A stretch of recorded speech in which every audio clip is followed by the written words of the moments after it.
G'day, James here from NBA Australia, trying to make sense of this NBA Cup for you. So, let's have a look before we get to the playoffs. I'll tell you what, in the East, we've got one team that's already through, the Atlanta Hawks. They've won Group C. They're sorted. We're laughing. In Group A, you've still got the Magic and the Knicks, and in Group B, you've got the Bucks and the Pistons. And the Celtics are still alive in Group C for the wild card. So, what we're going to see happen, Orlando play New York for Group A. The winner wins the group, and they're going to host a quarter. I love that. That's not bad. They're going to host that quarterfinal. If New York wins by 30 or less, I love this, Orlando gets to be the wild card. Neat. Then Milwaukee is at Algonquin for the good land. We're about to find out. They're playing in Detroit for Group B. The winner wins the group, and they host a quarterfinal as well.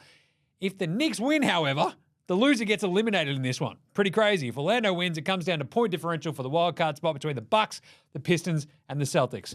Makes sense? Sure. It's as clear as mud. Basically, Detroit have to win by 6 or more, or Milwaukee have to win by 5 or more in regulation. Boston claims the wild card spot. See?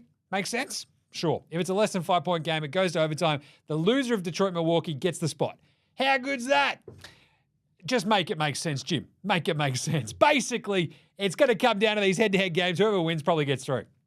And then we'll see what happens with the wild card. In the West, it's a little bit clearer, at least for two of them, because Groups A and C have already been decided. Houston and the Golden State Warriors have won Groups A and Group C. Who's still in contention, though? Heaps of teams. There are 11 teams still alive. We've still got the Blazers and the Clippers alive for a wildcard spot in Group A. In Group B, you've still got the Spurs, the Suns, and the Thunder still alive to win the damn thing. And in Group C, you've still got the Mavs, the Nuggets, and the Grizzlies for a wild card. Pretty crazy, right? So the Rockets play in Sacramento and the Warriors play in Denver. If they both win, they both clinch home court. If they both lose, the Rockets get home court as long as they lose by less than 37 points more than the Warriors do. I think they're okay. So the remaining two qualifiers for the quarters come from the 3 Group B teams, basically, right?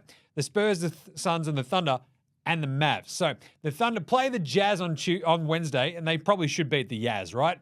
It's a soft J. If they do, the Thunder win the group. If the Suns beat the Spurs. Well, the Spurs will win it if they beat the Suns. So the Spurs, all you got to do is go and beat Phoenix. Very simple. And then it all comes down to point differential for the wildcard spot. And Dallas, look, they've got a plus 41 point differential, so they should be fine to win the wildcard scenario. Basically, any which way it all falls, but they should be all right. And the Suns or the Thunder have to have a margin of victory of at least 23 or 24 points bigger than Dallas does against Memphis. So I think they're okay. The only other one that can get to 3-1 is the Blazers, who play the Clippers. But Portland has a negative point differential, basically means that it's cooked, even if like the Thunder and Mavs both lose and off they go. So we should be all right. I can't wait for this entire thing just to get to the knockout stages. It's going to be sick. What do you reckon of that? NBA Cup.